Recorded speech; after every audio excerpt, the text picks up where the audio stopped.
Buenas tardes a todos los que me están siguiendo ahorita por las redes sociales. Mi nombre es Ignacio Mata, soy ingeniero electricista. Cuento con 6 años siendo en la parte de ingeniería y proyectos. Actualmente me dedico a proyectos y diseño. También he dado clases de diseño eléctrico o cursos eléctricos como tal, propiamente del código eléctrico. Este espacio lo estoy abriendo como un medio de taller, un medio de formación, de aprendizaje para todos. Creo que y considero que este espacio no se ha estado dando, no existe en Internet como tal. Entonces quise abrirlo, quise tenerlo como una especie de formación para toda aquella persona que está iniciando o tiene algunos conceptos o bien quiere refrescar del código eléctrico. El día de hoy trataré solo temas de generalidades de diseño eléctrico, lo que son normas, lo que son código, lo que es estandarización y algunos conceptos que usualmente no se divulgan tanto o bien no se dan en la academia. Sin más que agregar, les proyecto a todos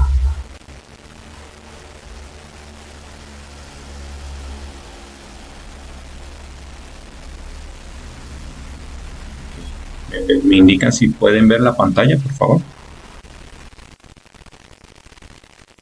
Sí. Bueno, esto que estamos viendo acá. Sí, señor. Gracias. Esto que estamos viendo aquí. No preparé una presentación como tal, este curso o este espacio, porque realmente no es un curso, es un espacio de diseño eléctrico. Yo no lo estoy pensando como de forma de curso, sino más bien como forma de como un espacio de divulgación del código eléctrico. Bueno, esto que estamos viendo aquí, como les dije, la presentación que les tengo para el día de hoy.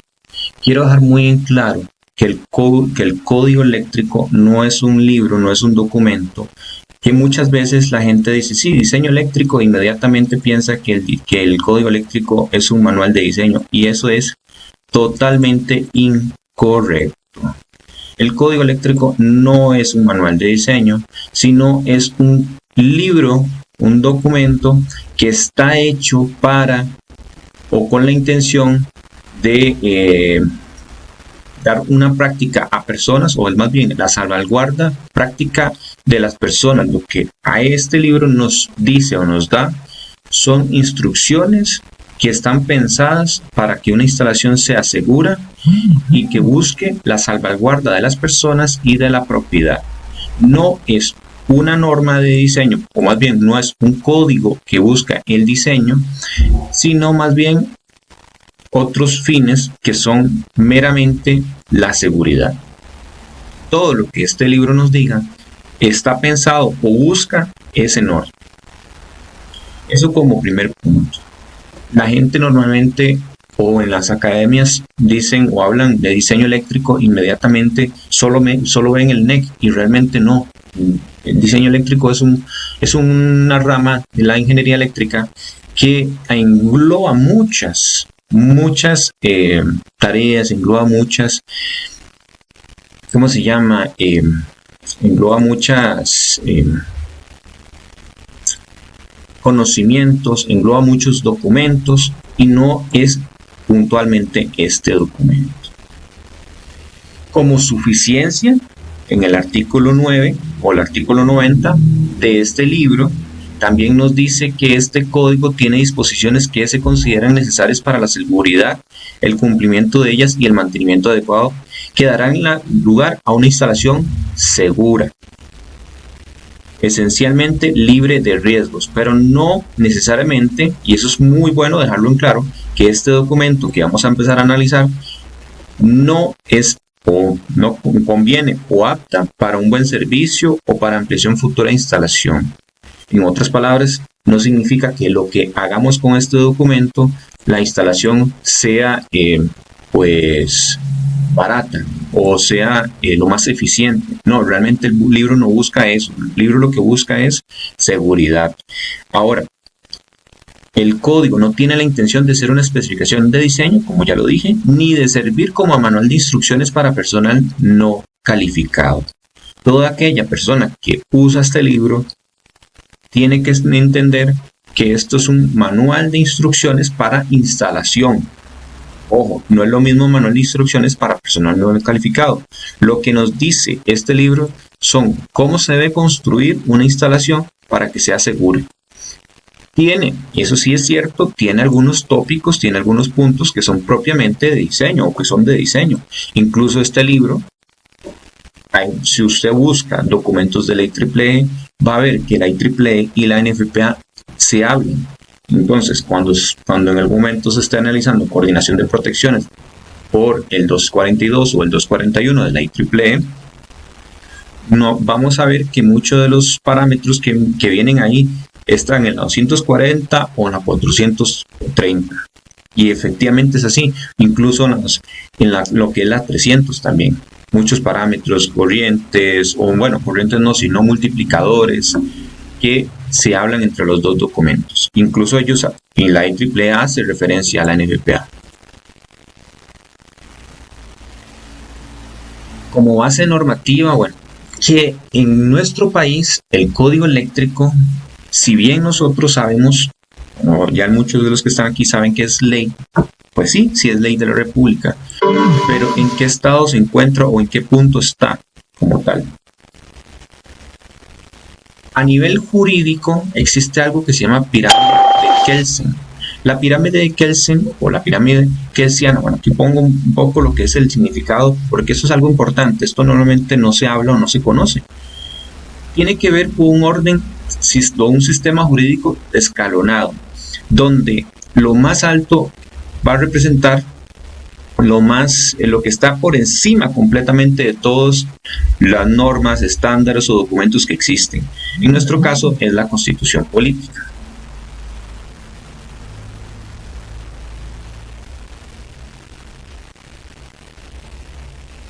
En nuestro caso es la Constitución Política. Bueno, y en caso de todos los países.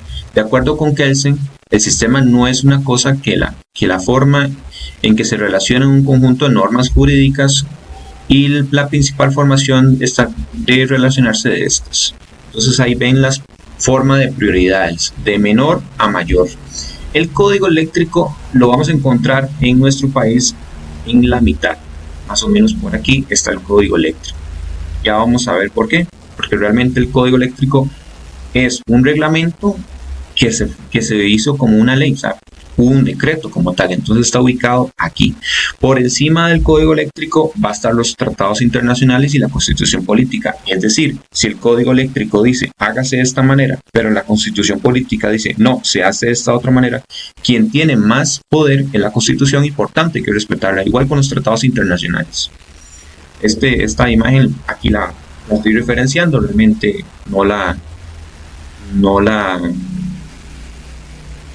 no es de mi autoría. Aquí está, no es de mi autoría esta imagen. Esta imagen yo la tomé de este documento. Me parece muy importante, a mí me pareció muy interesante ese documento. De hecho. No tiene que ver con electricidad, pero sí me pareció bastante importante, bastante interesante lo que viene en ese documento. Bueno, como ya les dije, no es un manual de diseño.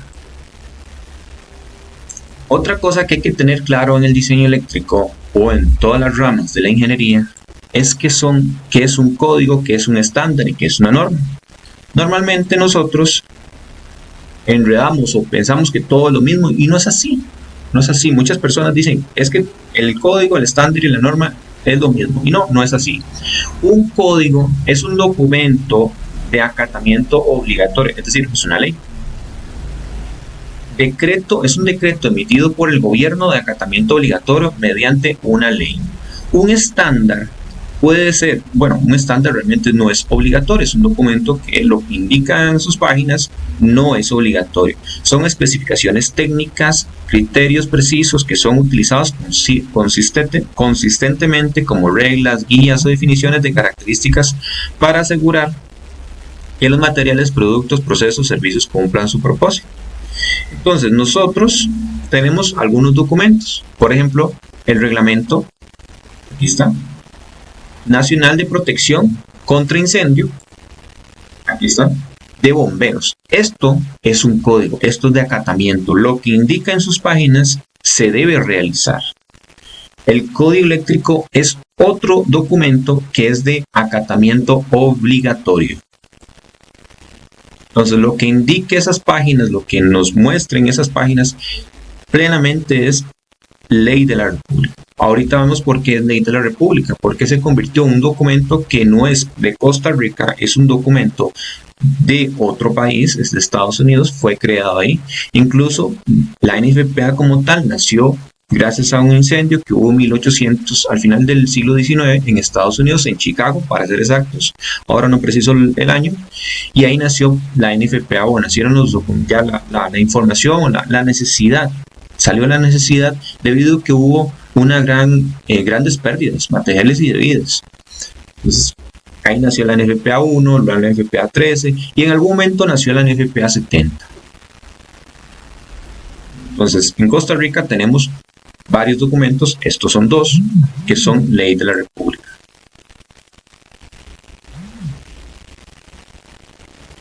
Continuemos.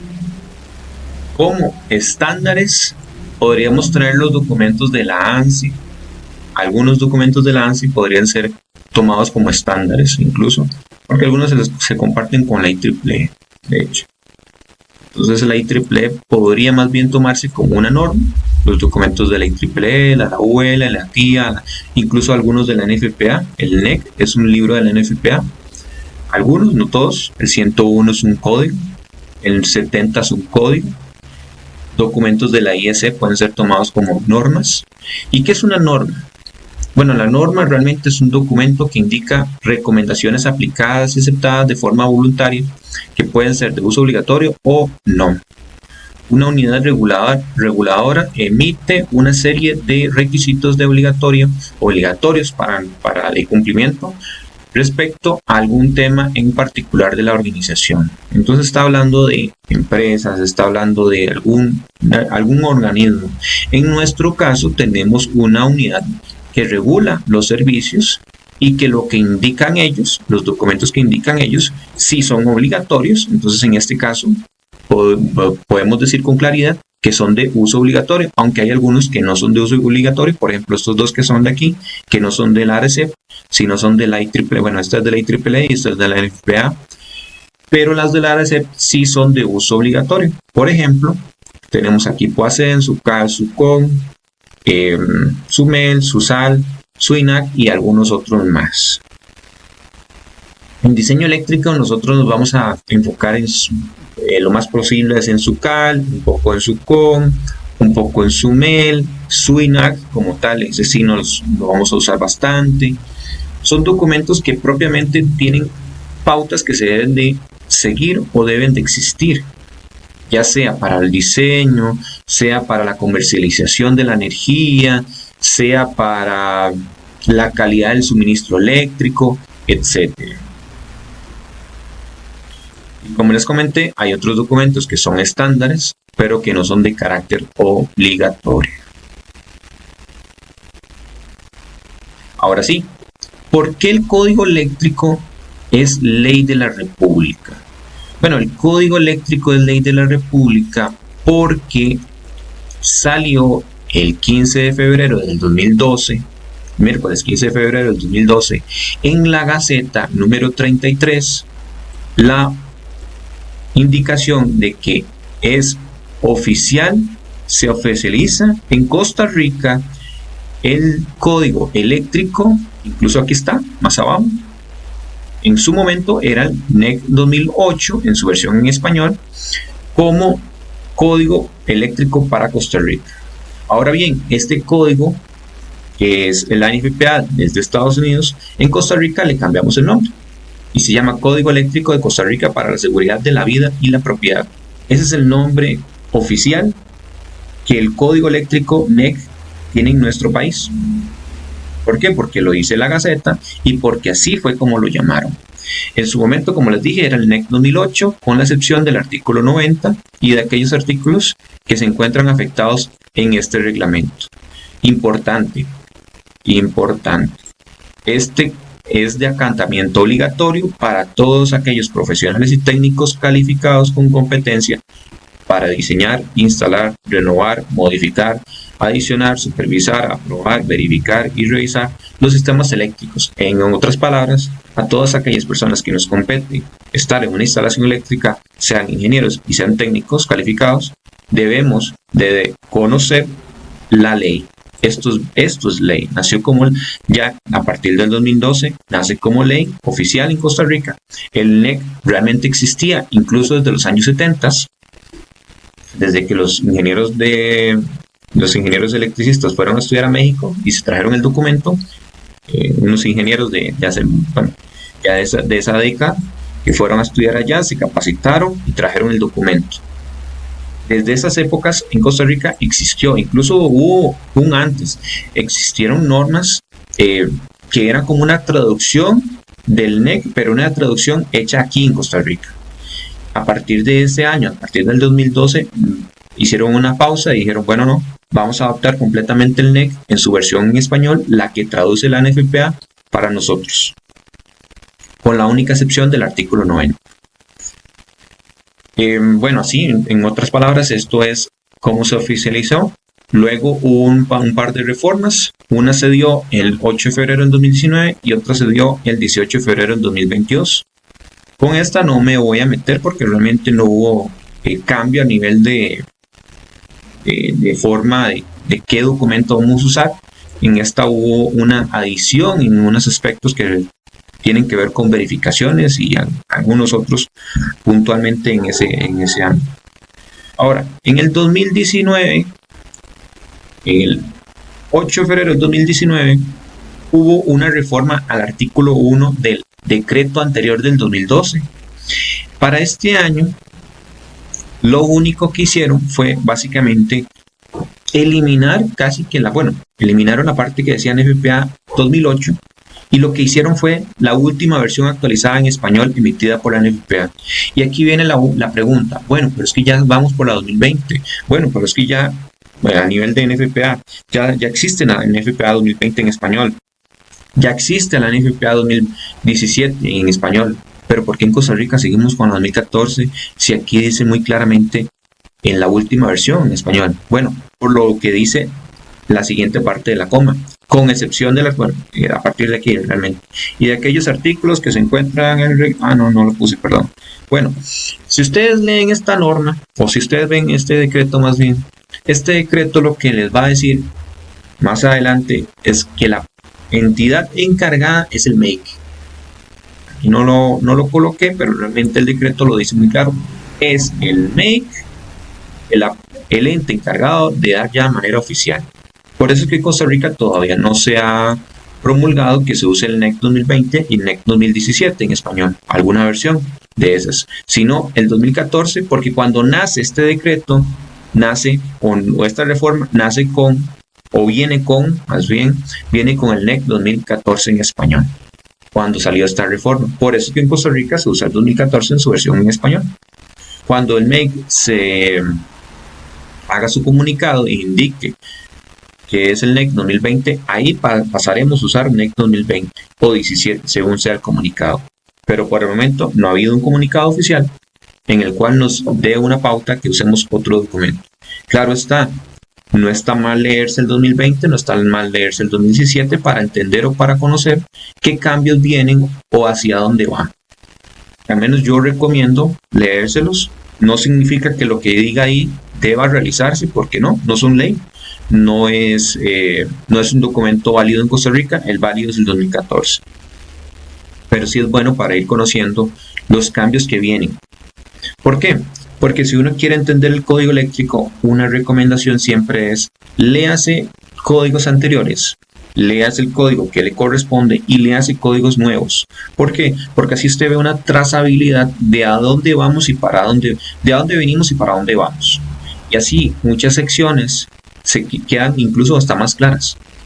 ¿Por qué? Porque hubo un cambio paulatino, hubo un avance, incluso hubieron reformas en la NFPA que quitaron algunos aspectos o que agregaron algunos aspectos para que fuera más claro Incluso algunas secciones las eliminaron, algunas secciones las reacomodan, crean otras nuevas, para que todo tenga un orden y tenga una forma más fácil de entender o más clara, que no cause confusión.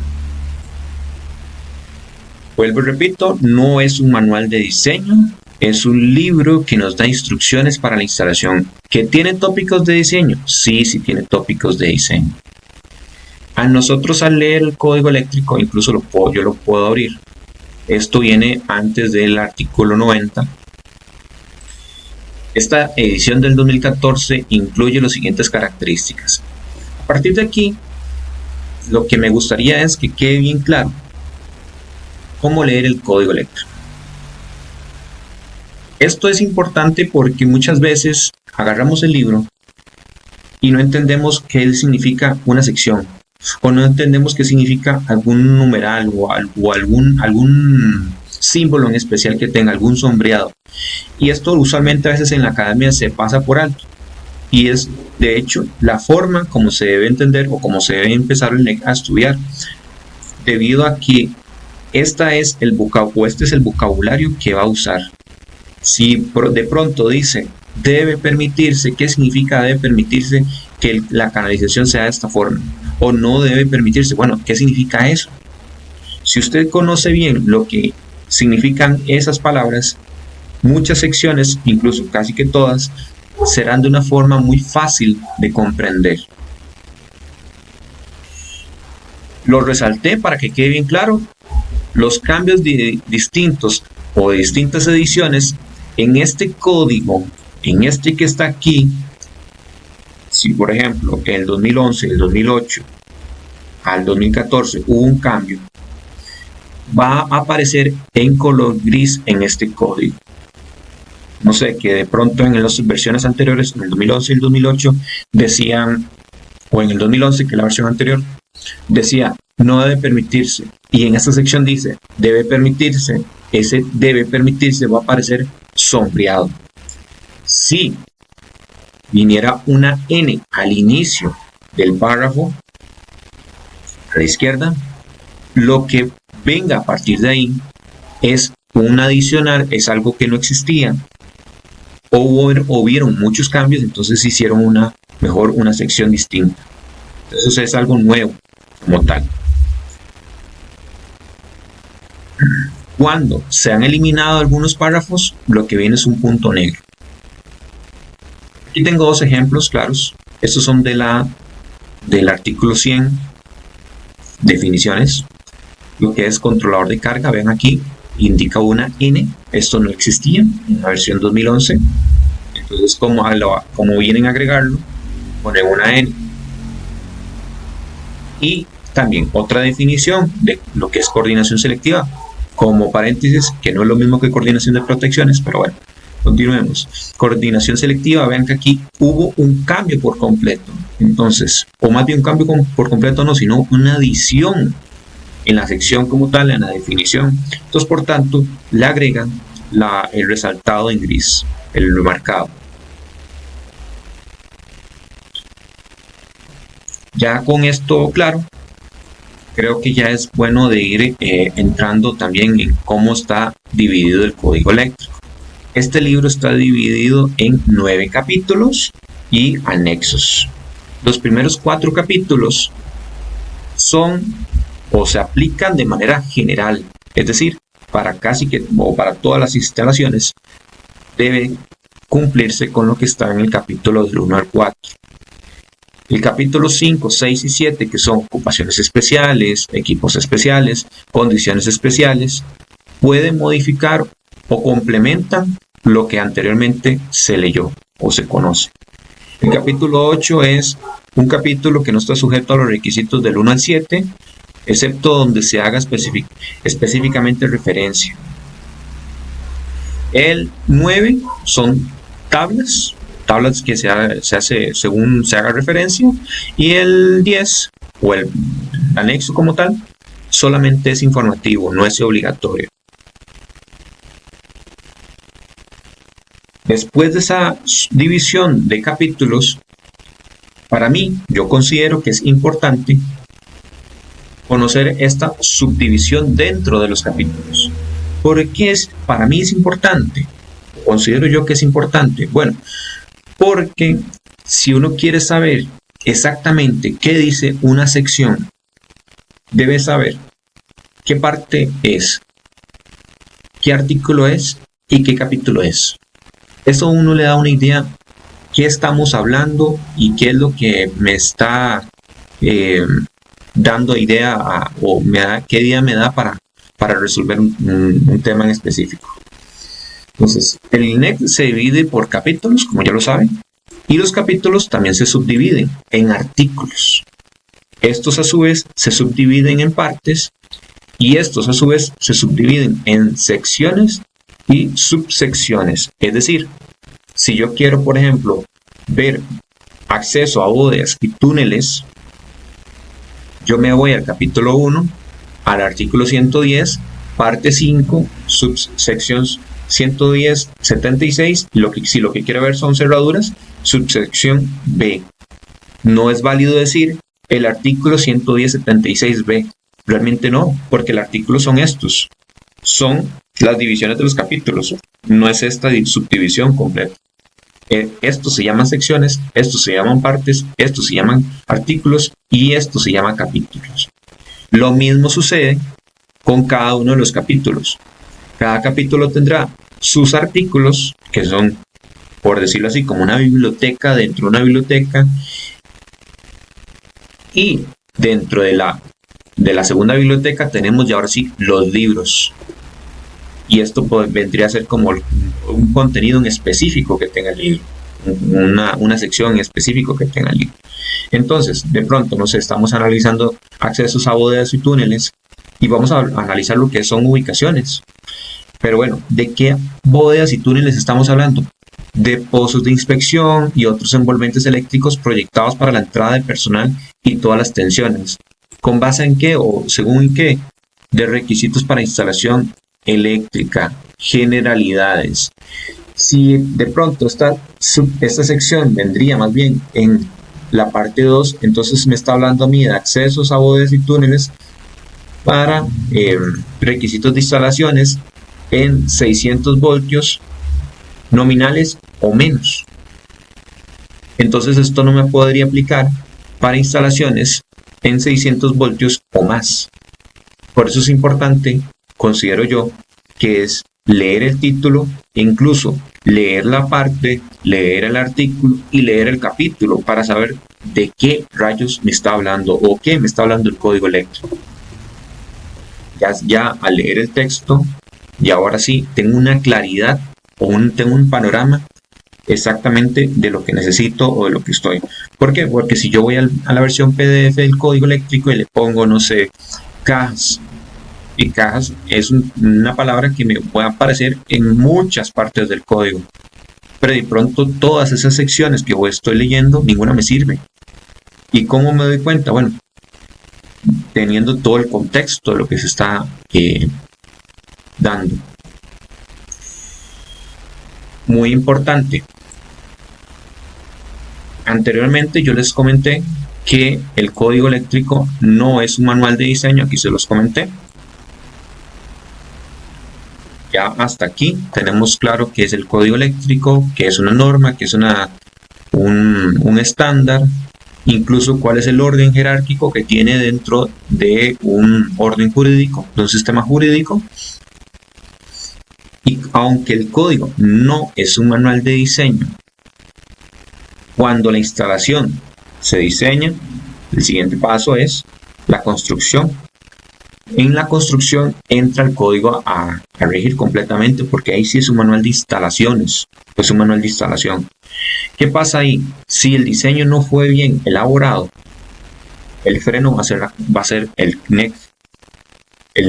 Entonces, por tanto, si yo hago diseños que estén dentro de lo que indica el manual de instalación, yo estoy diseñando de una manera, por decirlo así, de una manera correcta. Entonces no es que es un manual de diseño, pero sí yo por lo menos yo tengo la precaución de que siempre cuidar que todo lo que esté haciendo esté en el NEC o vaya en esa línea, no hay forma de que a la hora que se esté construyendo, o no debería haber forma que a la hora que se esté construyendo, haya algún punto gris. Claro que hay algunos aspectos, algunas cosas en construcción que el libro incluso ni los menciona ni los conoce. Ya eso, ahí lo que habría que hacer es construir de todo de tal forma que no viole las secciones del NEC. Aunque no sé, de pronto no venga exactamente el problema que estamos teniendo. Ahora, hay otro documento que se llama Handbook, que el Handbook es un documento casi que complementario, aunque no es complementario, realmente es el NEC, solo que presenta algunas particularidades. El Handbook es un libro con comentarios, que también tiene las mismas secciones, ni no le quita una, ni le suma una, sino lo único que le agrega son comentarios. Esta parte aquí lo puse porque sí me llamó bastante la atención, o me gusta bastante, para que entender cómo es que se hace, o cómo es que en Estados Unidos analizan el NEC como tal. Vean que Estados Unidos, si nosotros vamos al handbook, al artículo 90.1, aunque el artículo 90, la sección 90.1, que el artículo 90 ya el decreto nos dijo, no use la del decreto. Si nos vamos al handbook, aunque ya sabemos lo del artículo 90, veamos que el handbook nos dice que el Código Eléctrico Nacional es preparado por un comité, bueno, y habla un poco más, pero es preparado por un comité de expertos. Y aquí va a hablar de las responsabilidades del comité y de lo que ellos usan para correlacionarse con otros documentos. Entonces, lo que dice el NEC no va a estar en contra de otros documentos de la NFPA, sino se va a correlacionar con otros documentos de la NFPA. Eso es algo bastante importante de conocer. Ahora, esto que les voy a enseñar acá, que les voy a proyectar, esto es como un diccionario. Un diccionario para entender cualquier sección. Incluso son 3 subsecciones. Esto que está aquí también aparece en el decreto. Entonces, esto que lo que les voy a hablar, lo pueden también leer en el decreto como tal. Si ustedes entienden estas 3 subsecciones, la 90.5a, la 90.5b y la 90.5c, les va a ser muy fácil entender el código. Reglas obligatorias, reglas permisivas y material explicativo. El código, como bien saben, tiene una forma de expresar las ideas que no es para personal no calificado. Realmente es para personal calificado. Tiene formas, incluso algunas veces están muy complejas de poder dar una idea. Por eso yo considero que estas 3 subsecciones son importantísimas conocerlas. La regla obligatoria, cuando en el código aparece, por ejemplo, un no debe o no debe, lo que realmente está diciendo la acción que nosotros debemos de pensar son acciones exigidas o prohibidas. Entonces, es tácitamente, se hace o no se hace, es o no es, debe o no debe. Son acciones que se ejecutan, que sí o no. Específicamente se caracterizan por algunos términos como los que acabo de mencionar. Por ejemplo, la parte 2 del capítulo 100, artículo 110. La parte 2, sección 110, 26, que tiene que ver con espacios de trabajo, con espacios alrededor del equipo. Vean que aquí yo estoy resaltando se debe. Debe cumplir, se debe o debe ser. Estos que están en amarillo yo los estoy resaltando.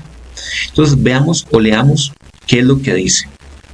Se debe proporcionar y mantener espacio de acceso de trabajo alrededor de todo el equipo eléctrico. En otras palabras, nos está diciendo que tiene que haber espacio, sí o sí. ¿Para qué? Para permitir el funcionamiento y mantenimiento fácil y seguro de dicho equipo. Ahora, por dar un ejemplo, en el espacio de trabajo, que eso viene a ser en el punto, bueno, el espacio de trabajo en el punto, en la subsección A, cuánto tiene que tener para que yo pueda elaborar alguna labor o pueda realizar la instalación del equipo, etcétera. O incluso espacios seguros, hasta eso también se relaciona un poco con la NFPA 70E, que tiene que ver con seguridad eléctrica. Espacio de trabajo para equipo que opera a tensión nominal, a tierra, 600 voltios o menos, es decir, de alguna fase, a tierra, 600 voltios o menos, y que pueda requerir inspección, ajuste, reparación o mantenimiento mientras está energizado. Debe cumplir con las siguientes dimensiones indicadas, la 110-26 en adelante. Entonces vean aquí, debe cumplir. Tácitamente te está diciendo, tiene que hacerse o tiene que garantizarse que exista esto. Entonces le damos el ancho de trabajo. No voy a hablar de todas, solamente estoy dando ejemplos del debe cumplir para que quede bien claro qué es exactamente esa parte de obligatoriedad.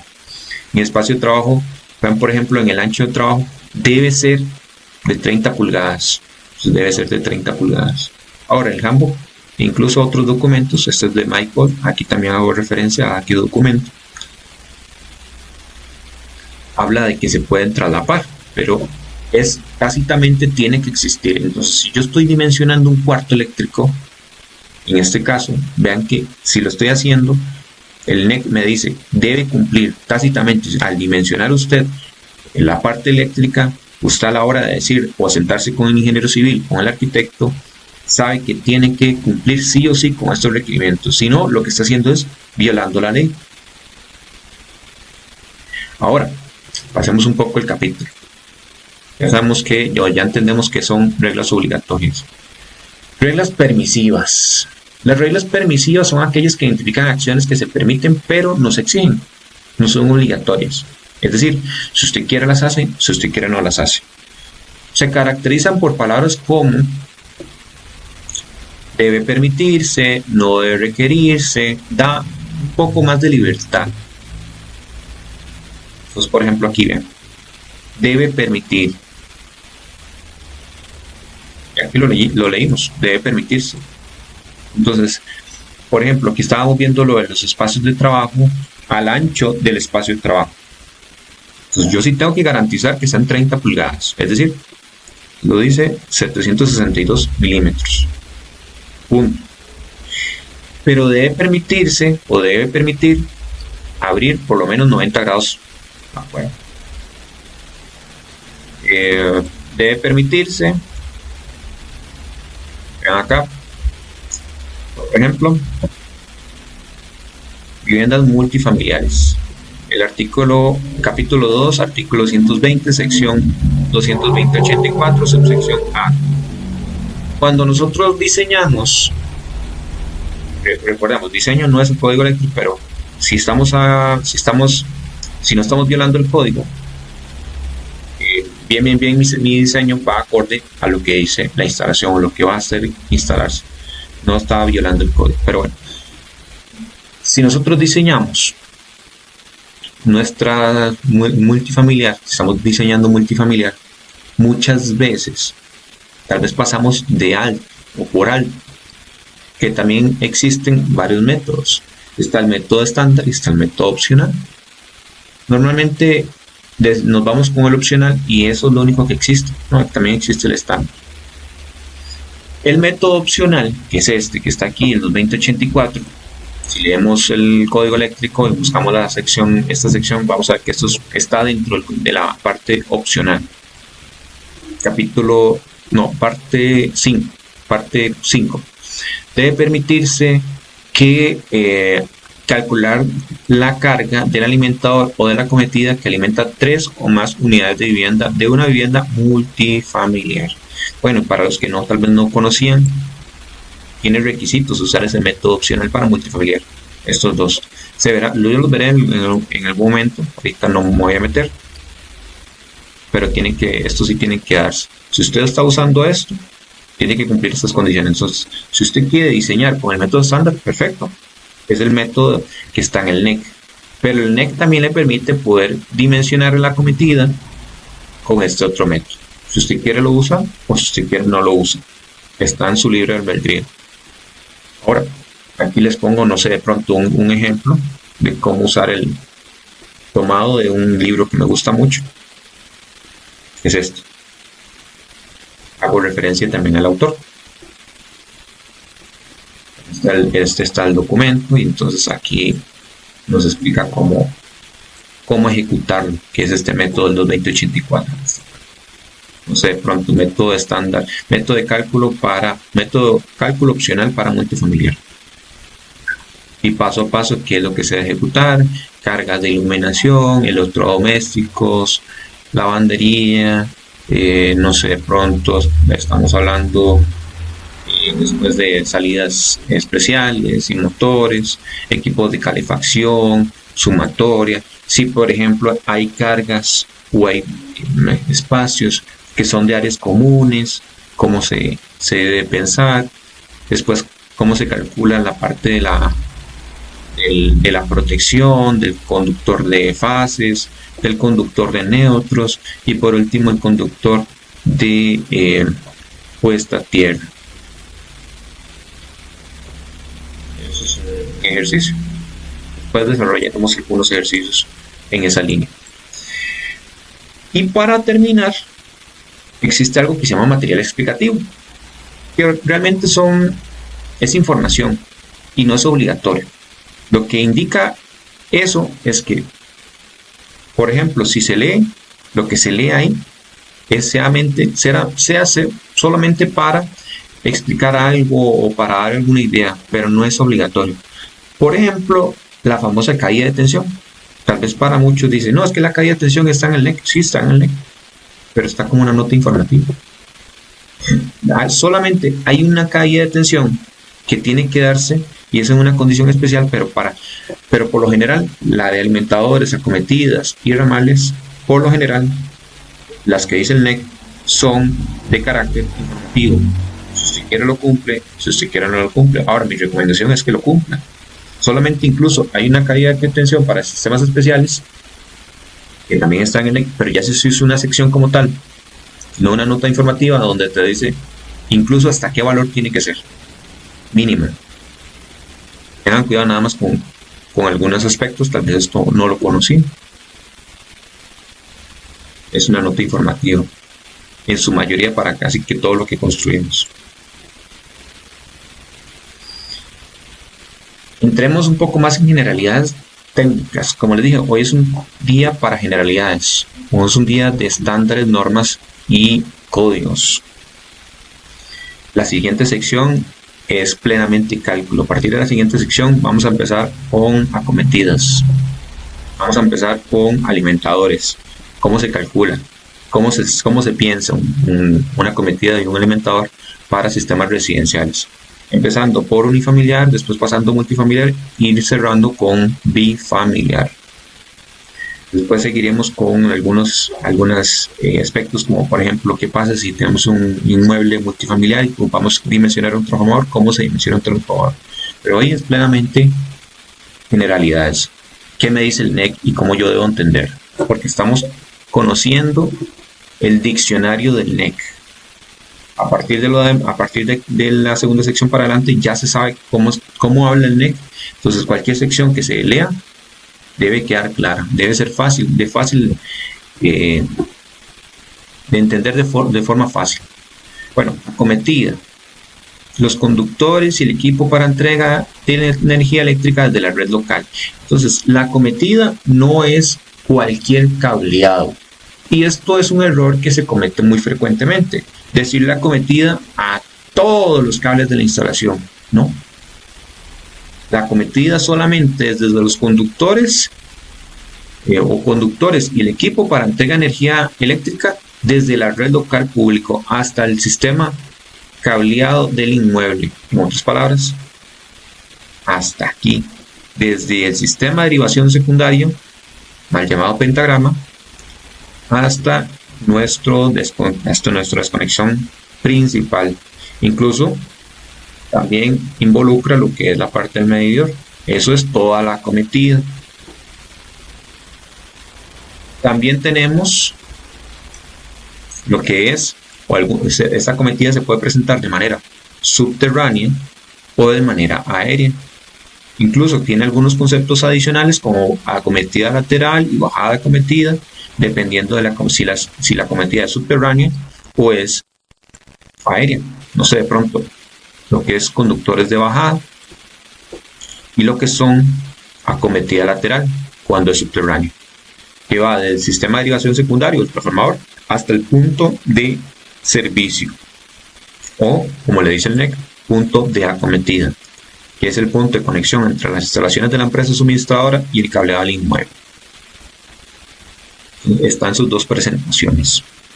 El equipo de acometida, que quede muy claro, es el equipo necesario que consiste generalmente de un interruptor o varios interruptores automáticos, fusibles interruptores con sus accesorios conectados al extremo de la carga, los conductores de la acometida de un edificio u estructura u otra área asignada y destinada para constituir el control principal y la desconexión del suministro.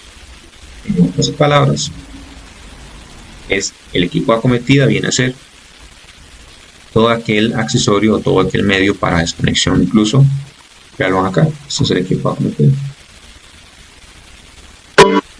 Veanlo aquí, este es el equipo de acometida.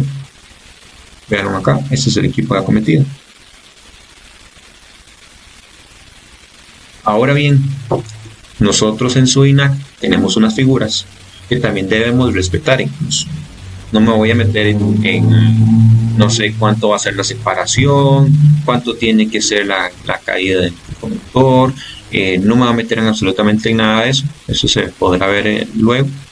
Pero ahorita lo que nos interesa saber es que esto es acometida. Esto es la acometida, incluso esta es subterránea y esta es aérea.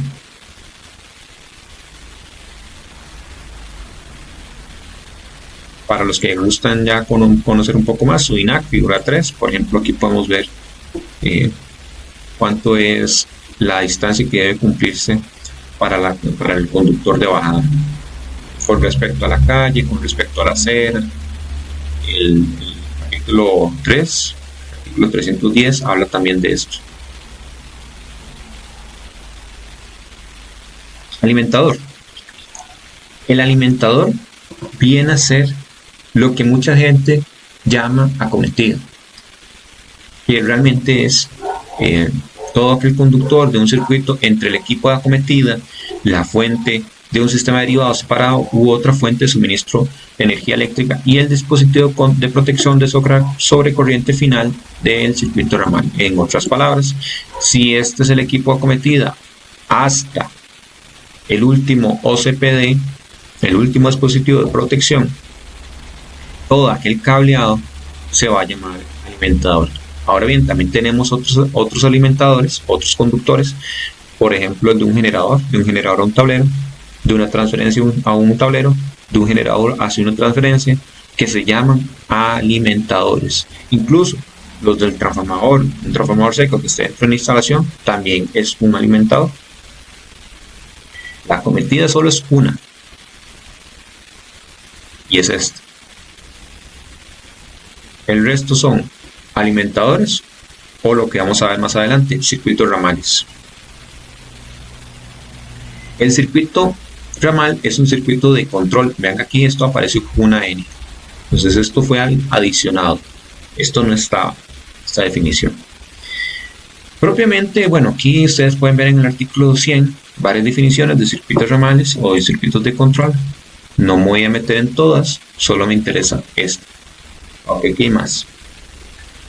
De manera muy general, el circuito ramal es todo el conductor de circuito entre el dispositivo final contra sobrecorriente que protege el circuito y las salidas. Entonces tenemos aquí el tablero. Entonces es todo aquel conductor que está entre el dispositivo de sobrecorriente, de protección contra sobrecorriente final, es decir, el último, el que protege la carga y la carga. Ese circuito o ese conductor se llama circuito ramal. Esa es la definición como más general de circuito ramal. También habrán otros que se llaman de uso general, individual, multiconductor, conexión de electrodomésticos, etc. Pero si ustedes los leen, todos respetan la definición más pura y más general de circuito normal. Entonces, por ejemplo, aquí tenemos uno de circuito individual. Aquí está. Pero respeta la misma filosofía. Del último dispositivo sobre corriente, es decir, el de la carga, hasta la salida de la carga, en este caso es un receptáculo, eso es circuito normal. Eso se llama circuito normal. Entonces ya sabemos que existen tres definiciones de conductores. Una es acometida, otro es el alimentador y el último es el circuito ramal. No se vale decirle al alimentador acometida. Eso no es correcto. De hecho es una definición incorrecta y está dando una idea distinta a lo que debería ser. O decirle al circuito normal acometida. No, realmente el circuito normal no es una acometida. Es importante tener también esto claro porque el código eléctrico, si usted le está diciendo esto es para acometidores o para alimentadores, el código eléctrico parte de la definición que acabamos de ver, no parte de otro concepto. Ahora, entremos propiamente en acometidas o propiamente en tableros secundarios o sistemas secundarios. Entremos un poco más en lo que es en la instalación eléctrica. Nosotros dentro de la instalación tenemos los conductores de fase, el conductor de neutro y el conductor de tierra para cualquier tablero, para cualquier carga, para cualquier parte del sistema eléctrico. Propiamente el NEC, van a ver que al conductor de neutro, a nuestro neutro, le llama, aquí está, conductor, vamos a ver, aquí está, conductor puesto a tierra. Eso es otra forma de definir el conductor de neutro para el NEC. Mucho cuidado con esta definición. Si de pronto ustedes no sé, en la sección, alguna sección del artículo 250 les dice conductor de puesto a tierra, ya ustedes saben que lo más probable es que estamos hablando del neutro. También está el conductor de puesta a tierra, o toda la parte del sistema puesta a tierra. Está el conductor de puesta a tierra y lo que se va hacia la varilla. Pero cada una de esas secciones tiene un nombre, tiene una forma. Si ustedes se van al capítulo 2, artículo 150, les va a hablar un montón de definiciones. O más bien, él va a hablar, o va a empezar a hablar de ese montón de definiciones que ya están en el artículo 100. Por eso es importante conocerlas. Estas no son todas, existen muchísimas más. Estas no son todas. Vamos a ver el conductor del electrodo de puesta a tierra. Es el conductor utilizado para conectar el conductor de puesto a tierra. Perdón acá. Conductor de puesto a tierra. O el sistema al electrodo de puesta a tierra. O a un punto en el sistema del electrodo de puesta a tierra. Entonces vean aquí. El conductor de puesto a tierra, se usa un conductor para unirles. Entonces aquí estamos usando este conector y estamos usando básicamente esta barrita para conectarles. Pero bueno, básicamente nosotros le podemos decir HEC, porque viene a ser el principal, el conductor del electrodo de puesta a tierra, siendo esto la puesta o el electrodo de puesta a tierra. Entonces el conductor que une la varilla, el electrodo como tal, al conductor de puesto a tierra. Eso es lo que viene a decir el NEC. Ese es el conductor que yo uno la varilla al neutro, visto desde otra forma. El conductor de puesta a tierra de equipo es otro conductor para unir, o es un conductor de tierra para unir mis equipos a una fuente como tal. básicamente. Y lo que dice el NEC es la trayectoria conductora que provee una trayectoria de corriente de falla a tierra y conecta entre sí piezas de metal, equipos que normalmente no sean portadores de corriente al conductor de puesto tierra o al conductor del electrodo de tierra o ambos. Vean acá. Aquí tenemos el GEC, ¿verdad? Este es el GEC que une al conductor puesto a tierra, que es este, con el electrodo de puesto a tierra. Ese es el GEC. Y también tenemos el conductor de puesta a tierra de equipos. Véanlo acá, por ejemplo. Véanlo aquí. Este que está aquí es un electrodo, ese es el conductor de equipos. Yo lo quiero dejar así bien claro y lo defino, porque muchas veces, y lo van a ver cuando se esté analizando el 250, hay dos secciones, la 66 a la 122. Normalmente lo que son taleros secundarios, una muy mala práctica de calle es que lo hacen con la de acometidas, y no, realmente no. El dimensionamiento de los dos conductores es totalmente distinto, se piensa distinto. El GEC usted lo va a tener en las cargas, lo va a tener entre partes metálicas, lo va a tener entre equipos hacia la fuente, y solamente va a haber un GEC, solamente uno, que es el de la acometida.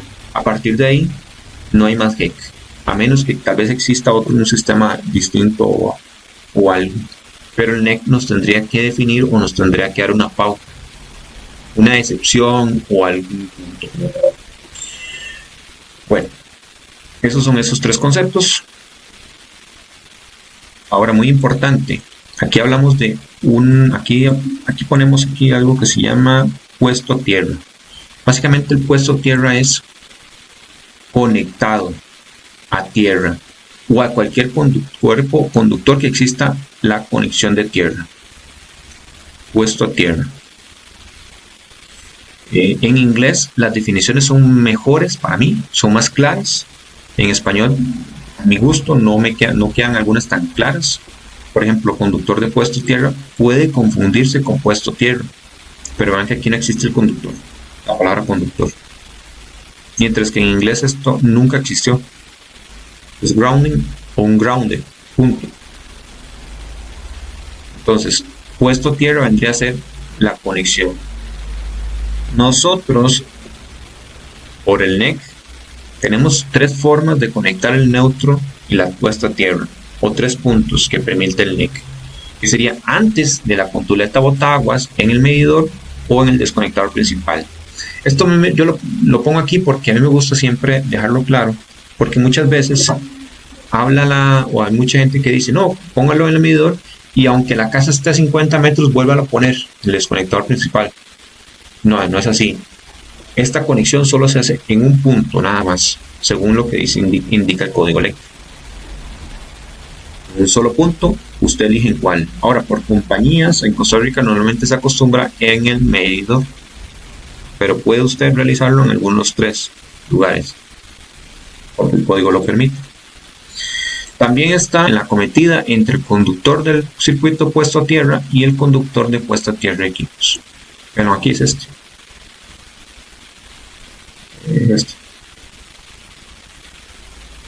Porque esta va a ser la barra de la puesta a tierra de equipos. Entonces, entre el puesto a tierra y la puesta a tierra de equipos. Ese es el famoso unión. Aquí podría ser, si se realiza aquí, casi que el tornillo vendría a ser, porque, bueno, a partir de donde aquí se haga aquí en el tornillo realmente no, porque aquí le faltaría el desconectador, pero aquí en la barrita donde está, vendría a estar el puente unión, posiblemente, y sea la barrita, o el adicional de una puesta a tierra, la barrita puesta a tierra más la barrita del cable que vaya a unir a las dos. Eso va a depender. Bueno, una apuesta que realmente aquí no me quiero meter mucho, son solamente definiciones. El capítulo 6 de la NFPA 101, incluso de bomberos. Aquí estoy cambiando normas. Recordemos, este espacio yo lo estoy abriendo no solamente para hablar del NEC. Aquí vamos a hablar de cualquier otro estándar o cualquier norma que venga a ser de diseño eléctrico. Esto no solamente es código eléctrico, y código eléctrico no es como en la academia, que usted desde que empezó dio código eléctrico. Aquí yo puedo estar hablando del NFPA 70 y de pronto voy a abrir un triple E. ¿Para qué? Para complementar. Capítulo 6 de la NFPA 101. Capítulo 6 del Reglamento Nacional de Protección contra Incendios.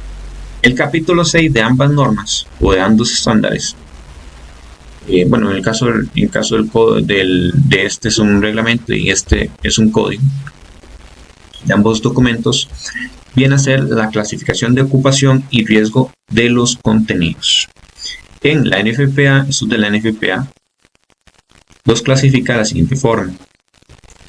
En el capítulo 6, ahí verán las subsecciones. En la 6.1 habla de la clasificación de la ocupación. Todas las edificaciones, véanse como ocupaciones. Entonces, cada edificación tendrá un uso. Ese uso, ahí se puede catalogar de alguna forma. Entonces, de pronto, si si es una empresa que se dedica, si es un negocio que se dedica a producción o elaboración y manufactura, es decir, ellos tienen una manufactura y están produciendo algo, si ustedes leen la NFPA, lo más posible es que entre en la categoría de que ese establecimiento sea de tipo industrial. Si de pronto es una vivienda que tiene cocina y tiene, para residencial tendría que tener cocina, es la misma, cada casa tenga una cocina, entonces va a entrar en residencial, si leen las definiciones. Eso lo que está haciendo es definiendo que la ocupación que usted tiene es de ese tipo. ¿Por qué es necesario definirla? Porque cada una de esas tiene sus especificaciones muy puntuales de cómo se realizan o qué debe contener esa ocupación como tal. No es lo mismo dimensionar la parte eléctrica para una ocupación de negocios que para una ocupaciones múltiples. ¿Por qué? Porque aquí no solo estamos hablando de que hay que diseñar el sistema eléctrico, sino hay que diseñar lo que es el sistema de iluminación de emergencia, hay que diseñar el sistema contra incendios, la parte de NFPA 72, hay que dimensionar, para los compañeros mecánicos, la parte de supresión de incendio, muchos aspectos que se tienen que tomar en cuenta, lo que son salidas de egreso, etcétera. Eso ahora la NFPA 101.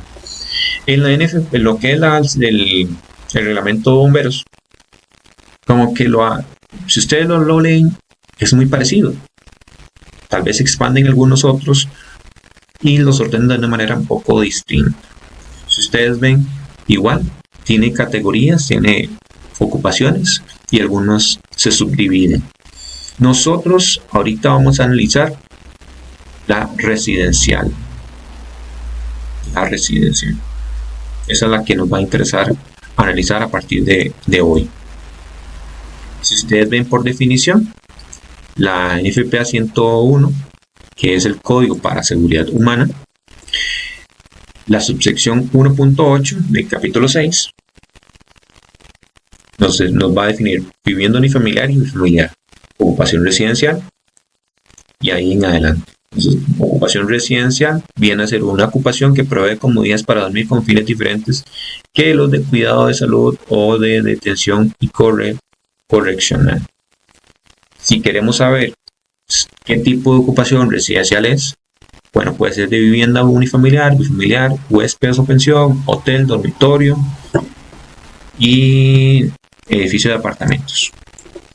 Entonces, por ejemplo, si el edificio tiene o es un edificio que contiene no más de 2 unidades de vivienda y cada una de ellas ocupada por miembros de una única familia con no más de 3 personas ajenas, si hay alguna alojadas en una habitación arrendadas, es una residencia unifamiliar.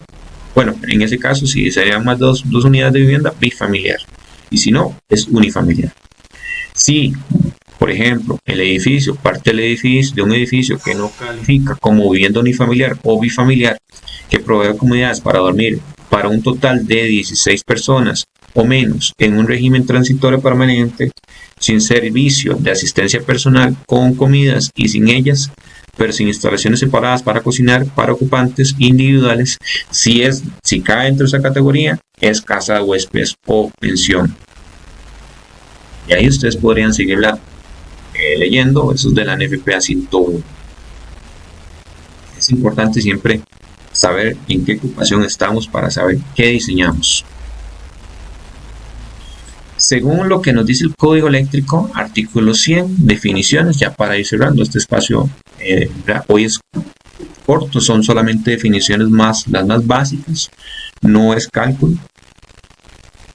Para ir cerrando, el capítulo 1 de las generalidades nos habla en las definiciones 3 tipos de vivienda: bifamiliar, multifamiliar, unifamiliar. Dice que una vivienda bifamiliar es un edificio que consta solamente de 2 unidades de vivienda. Y ya. Por eso, anteriormente yo les hablé de la NFPA 101 y del reglamento de bomberos. Para que supieran un poco más, pudieran diferenciar. Porque aquí para mí el NEC es realmente son 2 líneas. Y ya. En cada definición son solo 2 líneas. Mientras que si ustedes ven, la NFPA es todo una hoja completa. Viene mucho, incluso tiene que cumplir esto y esto para hacer esto. Si no lo cumple, siga revisándolo con el siguiente. Y ahí sucesivamente. Para vivienda multifamiliar, edificio que consta de 3 o más unidades de vivienda. Y si usted quiere, si estamos con vivienda unifamiliar, pues es un edificio que consta solamente de 1 unidad de vivienda. Por ejemplo, aquí, 2 unidades de vivienda es bifamiliar. Varias unidades de vivienda, más de 2, es multifamiliar. Y solo una unidad de vivienda es unifamiliar. Muy importante. Bueno, aquí les dejo mi información. Y con esto cierro la transmisión en las redes sociales.